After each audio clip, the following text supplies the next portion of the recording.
Hello and welcome to the Sounds and Symbols mini video series, session 4. The series is called The Road to Literacy. And today's session, it's about language again, but about sentence construction and helping children to go from simple sentences to complex sentences and to help them to get the words in the right order. This mini series of 20 videos offers activity ideas to help to promote the foundational skills required for literacy success. You will find this introduction at the beginning of each session to remind you of the skills you are helping your child to gain and to explain how these contribute to literacy success. Sounds and Symbols is committed to play-based learning, the belief that the spoken word should come before the written word, Vygotsky's sociocultural theory of cognitive development, that language is the root of culture, that a child's culture is significant to their learning, and that children learn within their community role. That building knowledge upon previous knowledge is how children learn, through holism, bringing together everything that they know, and that children learn through doing. This diagram shows indicators of good literacy. Children learn through experience. This is gained from their environment and their interactions within it. The skills on this diagram are evident in children who are good at literacy. By promoting these skills, it is possible to establish a sound foundation for literacy. Each indicator has been identified through educational research. Children who struggle with literacy are often weak in some of these areas. For a more in-depth explanation of these indicators, please refer to the Literacy Unlocked webinars at www.melsis.co.uk/eduweb. Teaching children through music is a very natural, fun and enjoyable and successful way to learn, and this is especially true of literacy because language and music have a great deal in common. Facility with language and the ability to discriminate and to manipulate language sounds are the most important precursors to literacy success. Musical activities offer a means of playing with language sounds. By focusing on developing an awareness of language sounds, a secure literacy foundation can be laid. Listening to stories, singing songs, reciting rhymes, and enjoying finger plays and action songs are the bedrock of early literacy learning, as they help children to tune in to language sounds. They also help to create a fun and playful environment in which children can learn to identify, match, and manipulate language sounds. These skills are essential for literacy. We are looking now at sentence construction.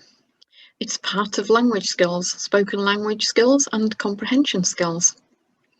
So when children start to speak, they just start with single words, and then they build to phrases, and then short sentences and longer sentences.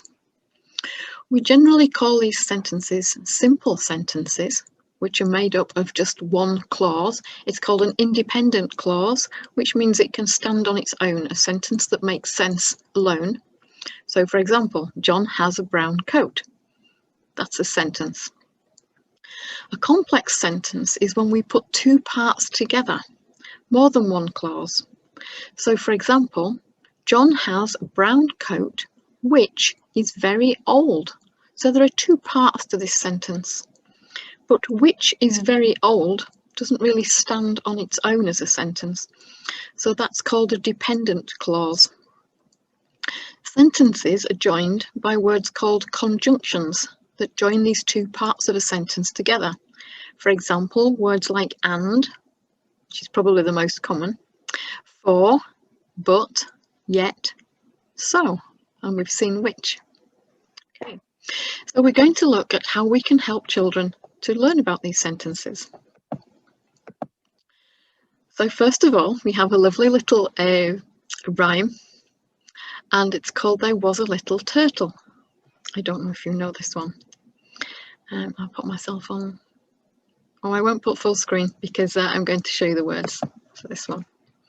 And of course, you'd ask the children, what is this next rhyme going to be about? We'll have done 2 rhymes now about turtles. Maybe they could guess which one it's going to be. So this one is, there was a little turtle, he lived in a box. He swam in the puddles and he climbed on the rocks. He snapped at a minnow, he snapped at a flea, he snapped at a mosquito, and he snapped at me. He caught the little minnow, and he caught the little flea. He caught the mosquito, but he didn't catch me. Did you like that one? It's a very sweet little rhyme, that one. So each of these sentences are just simple sentences. So we'll go back to look at the other ones. The second one is, we did this before, can you walk on tiptoe? Do you remember? So the first line was, can you walk on tiptoe as softly as a cat? So you have 2 parts of a sentence there joined with the word as. So as you're using this vocabulary and this way of speaking and making more complex sentences with children, then they learn to do this as well. There's also Mousy Brown. So I'm going to show you the video now of little Mousy Brown. And of course, if you have a little brown mouse, again, you can ask the children, what do you think this next rhyme is going to be about? This little mouse is grey, but in the video, there's a little brown mouse. Okay. Please enjoy Mousy Brown. The next rhyme is about a little mouse. And the little mouse is called Mousy Brown, because as you can see, he's a little brown mouse. She has grey ears, little grey paws, and a little pink tail. Okay. Mousy Brown is going to climb up a candlestick. So you need to put your arm like this. This is the candlestick. Okay, here we go. Up the tall white candlestick climbed little Mousy Brown. Right to the top, but she couldn't get down. So she called for her grandma. Are you ready? You have to shout grandma twice, very loudly. Here we go. Grandma! Again. Grandma! But grandma was in town. So she curled into a little ball and tumbled all the way down. Oh, it's a nice little story. Should we do that again? Here we go. See if you can join in with me this time. Up the tall white candlestick climbed little Mousy Brown. Right to the top, but she couldn't get down. So she called for her grandma. Grandma! Grandma! But grandma was in town. So she curled into a little ball and tumbled all the way down. Another way that you can help children to develop their sentences and their spoken language is through questions and answers. And one of these is in a song. So here's the little song, and it's about the weather, and we have little cards as well, so the children can answer the question. They could sit in little rows opposite each other, and one set of children can answer the question and the other set can answer the question, and then swap over, vice versa. So it goes like this. Here's the answer. What's the weather? What's the weather? What's the weather in the sky? And then the children have to respond by looking at the picture. It is sunny, it is sunny, it is sunny in the sky. What's the weather? What's the weather? What's the weather in the sky? It is rainy, it is rainy, it is rainy in the sky. What's the weather? What's the weather? What's the weather in the sky? It is windy, it is windy, it is windy in the sky. What's the weather? What's the weather? What's the weather in the sky?